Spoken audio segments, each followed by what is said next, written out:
Bismillahirrahmanirrahim. Assalamualaikum warahmatullahi wabarakatuh. Waalaikumsalam warahmatullahi wabarakatuh. Apa kabar anak-anak sekalian? Baik? Sehat? Alhamdulillahirabbil alamin. Semoga kita selalu dalam kesehatan dan selalu diberkahi oleh Allah Subhanahu wa taala serta ilmu-ilmu yang kita pelajari semoga bermanfaat. Amin amin ya rabbal alamin. Baiklah, sebelum kita memulai pembelajaran pada hari ini, ada baiknya kita memulainya dengan doa terlebih dahulu. Yang mana doa akan dipimpin oleh salah seorang peserta didik atau ketua kelas. Dipersilakan. Mari kita berdoa bersama-sama, berdoa dimulai. Berdoa selesai. Ya, terima kasih kepada Fikri. Dan selanjutnya Bapak akan menanyakan atau mencek kehadiran siswa pada hari ini. Siapa anak-anak sekalian yang tidak berhadir? Siapa? Tidak ada, Pak. Tidak ada. Oh, jadi hadir semua ya. Alhamdulillahirabbil alamin. Selanjutnya di sini Bapak akan menyampaikan materi tentang apa yang kita pelajari hari ini, yaitu hukum bacaan lam dan ro. Nah, jadi hukum bacaan lam dan ro masing-masing itu terbagi menjadi dua macam. Yang pertama huruf lam dulu. Huruf lam itu terbagi menjadi dua macam bacaan atau menjadi dua bagian. Yang pertama itu adalah lam tafkhim dan yang kedua itu adalah lam tarqiq. Nah, Bapak ingin bertanya kepada kalian, apa itu lam tafkhim? Tafkhim itu apa? Silakan. Pak. Ya, siap. Arif. Tafkhim itu artinya tebal, Pak. Ya, benar sekali. Tafkhim itu adalah tebal atau yang biasa disebut kalau dalam ilmu tajwid itu adalah mufakhamah. Nah, di sini Bapak akan menjelaskan sedikit atau membacakan. Apabila ada huruf lam dalam lafzul jalalah atau lafzul jalalah itu adalah kalimat Allah yang didahului huruf berharakat fathah atau baris di atas atau dhammah. Nah, maka harus dibaca tafkhim atau tebal. Nah, lam yang terdapat dalam lafzul jalalah adalah dinamakan lam jalalah. Adapun cara membacanya yaitu dengan cara kita mencondongkan kedua bibir kita ke depan. Nah, seperti itu teman-teman, anak-anak sekalian. Sampai di sini dulu. Apakah sudah mengerti atau ada yang ditanyakan? Paham, Pak. Oke, siap. Kita masuk ke contoh penyebutan, contoh pengucapan lafzul jalalah atau kata Allah yang didahului huruf yang berharakat fathah. Kenapa lafzul jalalah atau kata Allah itu atau kalimat Allah disebutkan di sini? Karena kalimat Allah itu adalah kalimat yang paling banyak muncul keluar di dalam Al-Qur'an, anak-anak sekalian. Adapun contohnya, contoh lafzul jalalah atau kalimat Allah yang didahului huruf fathah adalah yang biasa kita baca pada Quran surah Al-Ikhlas adalah Qul huwallahu ahad. Nah, seperti itu anak-anak sekalian. Itu adalah Qul huwallah. Nah, jadi sebelum huruf lam jalalah itu, sebelum huruf kalimat Allah itu adalah barisnya fathah atau di atas wawunya itu adalah fathah. Nah, Qul huwallah. Nah, itu cara membacanya itu kan seperti dicondongkan itu bibir kita ke depan. Qul huwallah syahidallah. Nah, sama seperti itu. Adapun lafzul jalalah atau kalimat Allah yang didahului huruf yang berharakat dhammah, contohnya yaitu Assalamualaikum warahmatullah. Nah, itu adalah contoh lafzul jalalah kalimat Allah yang sebelumnya itu didahului huruf berharakat dhammah. Assalamualaikum warahmatullah. Nah, itu sama-sama dicondongkan juga bibir kita ke depan. Sampai di situ anak-anak sekalian ada yang ingin ditanyakan atau sudah mengerti? Paham, Pak. Paham, alhamdulillah. Baiklah, kita ke lam yang berikutnya yaitu lam tarqiq. Bapak ingin bertanya kepada Fikri, apa itu lam tarqiq? Fikri, tarqiq itu apa artinya? Tipis, Pak. Ya, benar. Bagus. Fikri, lam tarqiq itu adalah lam yang tipis atau biasa disebut di ilmu tajwid adalah muraqqaqah, anak-anak sekalian. Nah, adapun huruf lam atau bacaan tarqiq terdapat dalam dua keadaan. Nah, yang pertama yaitu lam terdapat pada lafzul jalalah atau kalimat Allah dan didahului huruf berharakat kasroh atau huruf di bawah. Posisi mulut tidak mencondong ke depan, jadi tidak sama seperti halnya yang tadi. Yang tadi itu kan tafkhim tebal, huruf harokat sebelum lafzul jalalah itu adalah fathah dan dhammah. Kalau ini tarqiq atau merokokoh tipis, itu huruf sebelum lafzul jalalah adalah kasroh atau baris di bawah. Nah, contoh kalimat tarqiq atau lafzul jalalah yang sebelumnya itu didahului huruf berharakat kasroh adalah Bismillahirrahmanirrahim. Nah, itu adalah kalimat yang biasa kita sebutkan sehari-hari, anak-anak sekalian. Bismillah. Nah, itu kan tidak mencondongkan ke depan, melainkan kita membuka sedikit mulut kita seperti halnya tersenyum. Nah, kita Bismillah. Contoh lain yaitu fi dinillahi afwaja. Seperti itu. Selanjutnya itu semua huruf lam yang terdapat dalam lafal selain lafzul jalalah adalah wa'allama likulli lumazah. Nah, itu adalah semua huruf lam yang terdapat dalam lafal selain lafzul jalalah, selain kata Allah tadi, anak sekalian. Sampai di sini apakah kalian sudah mengerti? Nanti Pak. Oke. Baiklah, kalau kalian mengerti, kita melanjutkan ke huruf hukum bacaan ro. Nah, sekalian, ro terbagi menjadi dua macam bagian juga. Ada yang tahu, anak-anak sekalian? Silakan. Siapa yang tahu huruf ro? Nah, jadi huruf ro itu sama seperti halnya huruf lam tadi, yaitu terbagi menjadi dua macam bagian. Yang pertama ro tafkhim, dan yang kedua yaitu ro tarqiq. Nah, anak sekalian, baiklah, Fikri tadi tafkhim itu masih ingat nggak apa tadi tafkhim? Tebal Pak. Tebal, ya, bagus. Kalau Arif tarqiq, apa itu tarqiq? Tipis Pak. Tipis, ya, benar. Nah, jadi ro tafkhim itu adalah ro yang dibaca tebal, anak sekalian. Ro dibaca tebal bila memenuhi syarat-syarat sebagai berikut. Yang pertama, jika huruf ro itu berharakat fathah atau fathatain. Nah, contoh ro yang berharakat fathah, anak-anak sekalian. Rabbukum. Nah, itu bacanya itu tebal. Rabbukum, Rabbil falaq. Ghufira lahu alam tara. Nah, itu semuanya dibaca tebal. Kalau yang fathatain ini juga tebal. Cuma ini fathatain. Naron, khairan, Tayran ababil. Nah, itu adalah ro yang dibaca fathatain dan juga dibaca tebal, tapi berharakat fathatain. Nah, sekalian. Selanjutnya yaitu ro yang berharakatkan dhammah. Itu sama, dibaca tebal juga jika huruf ro berharakat dhammah atau dhammatain. Nah, adapun contohnya yaitu ruziqna. Nah, ruziqa, ro-nya itu berharakatkan dhammah, dan itu dibaca tebal. Ruziqna nasrullahi afwaja. Nah, seperti itu. Kalau dhammatain adalah contohnya itu ghafurur rahim. Nah, itu adalah contoh ro yang berharakatkan dhammatain, ghafurur rahim, rahim. Sebenarnya itu adalah harun rahim, tapi dikarenakan di situ ada tasydid, maka itu dibacanya ghafurur rahim. Nurun ala nur. Nurun itu adalah dhammatain, anak sekalian. Nah, selanjutnya yaitu kita memasuki kepada ro tarqiq atau tipis, atau juga yang biasa disebutkan dalam hukum ilmu tajwid adalah muraqqaqah. Nah, ro tarqiq atau muraqqaqah ialah ro yang dibaca tipis.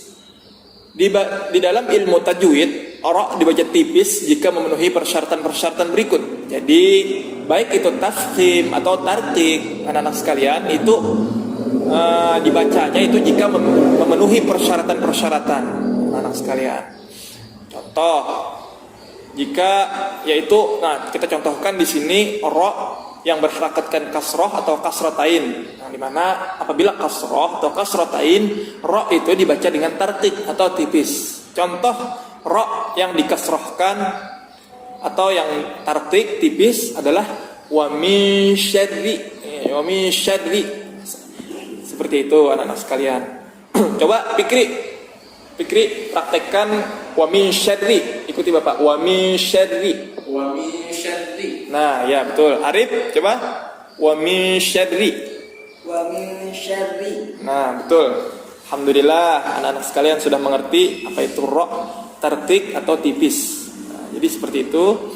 Karim itu tipis juga, minar rijal.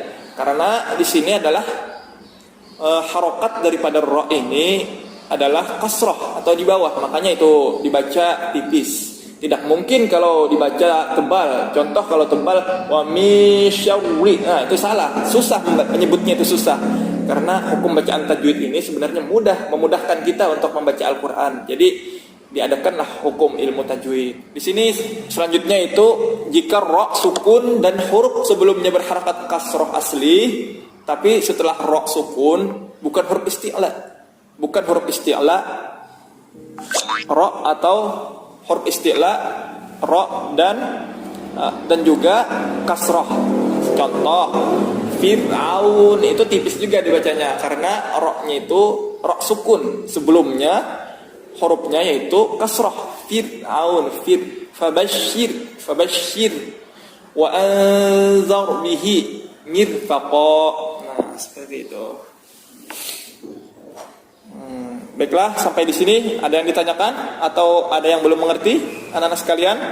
Karena setelah ini kita akan memasuki praktek membaca surah Al-Humazah dengan menggunakan hukum bacaan lam dan ra yang sudah kita pelajari tadi ya anak sekalian. Bagaimana? Apakah ada yang ditanyakan? Atau Bapak yang akan bertanya kepada kalian di sini tentang yang pertama lam dulu, lam tafkhim.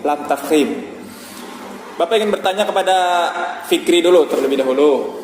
Coba contohkan lam tafkhim atau lam tebal, yaitu lam lafzul jalalah yang sebelumnya berharakatkan fathah. Coba sebutkan contoh lam lafzul jalalah yang sebelumnya itu berharakatkan fathah. Coba Fikri. Qul huwallahu ahad. Baik, terima kasih Fikri. Berarti Fikri sudah mulai mengerti tentang lam lafzul jalalah atau lam tafkhim yang tebal, lafzul jalalah kalimat Allah yang didahului huruf yang berharakatkan fathah. Sekarang Arif, silahkan contohkan atau bacakan lam lafzul jalalah atau kalimat Allah yang sebelumnya itu didahului huruf yang berharakatkan dhammah. Contohkan. Contohnya wa rahmatullahi. Wah, benar. Nah, itu adalah salah satu contoh dari lafzul jalalah atau Allah yang didahului huruf yang berharakatkan dhammah. Jadi itu dibacanya tebal atau tafkhim, atau juga yang biasa sering disebut di ilmu tajwid itu adalah mufakhamah. Assalamualaikum warahmatullahi. Dan mulut juga dicondongkan ke depan. Itu anak sekalian. Baiklah, selanjutnya kita langsung masuk ke praktek membaca Al-Quran surah Al-Humazah. Silakan anak-anak sekalian buka Al-Quran surah Al-Humazah. Jadi di sini Bapak mencontohkan terlebih dahulu dan nanti kalian mengikutinya ya. Siap anak-anak sekalian? Bapak. Siap.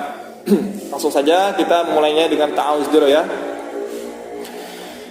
A'udzu billahi minasy syaithanir rajim. 1 2 3.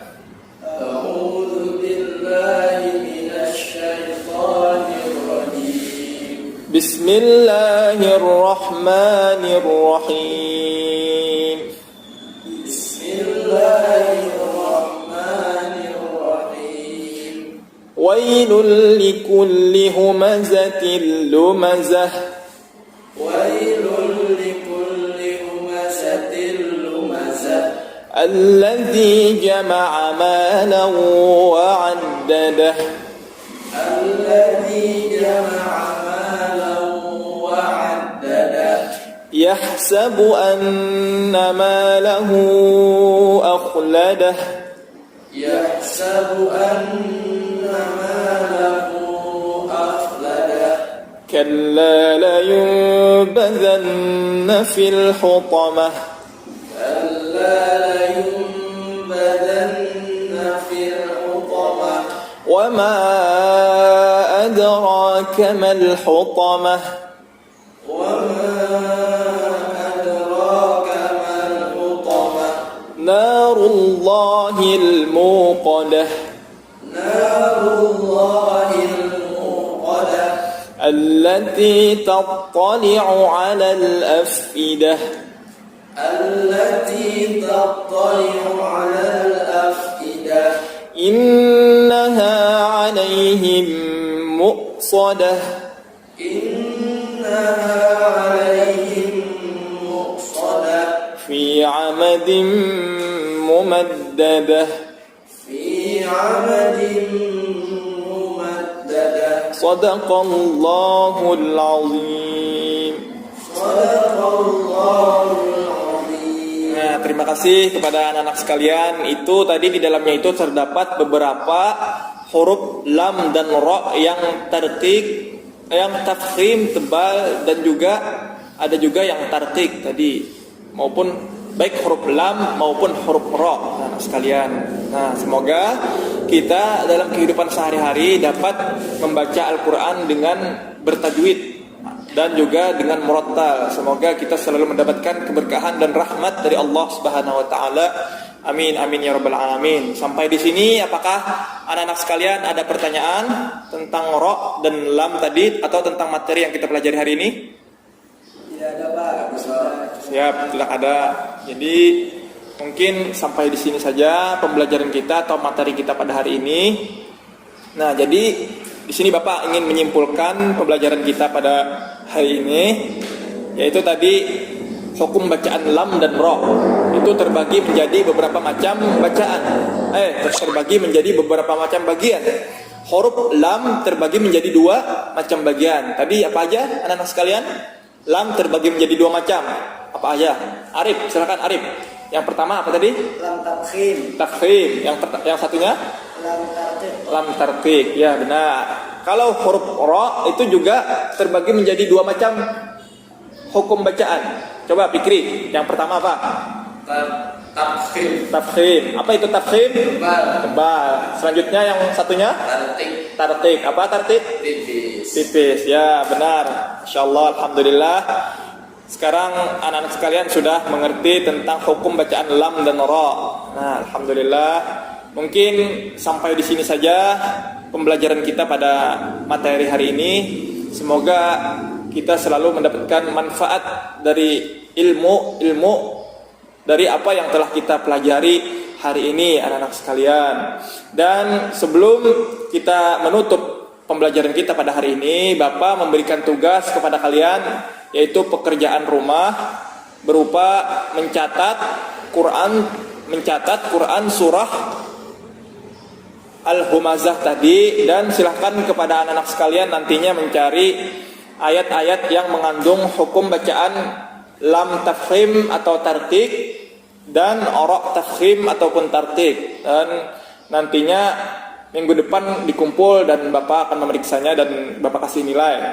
Semoga apa yang anak-anak kerjakan itu menjadikan anak-anak sekalian menjadi mengerti dan memahami apa yang telah anak-anak pelajari atau yang kita pelajari pada hari ini. Baiklah anak-anak sekalian, marilah kita tutup pembelajaran hari ini dengan mengucapkan hamdalah alhamdulillahirabbil alamin.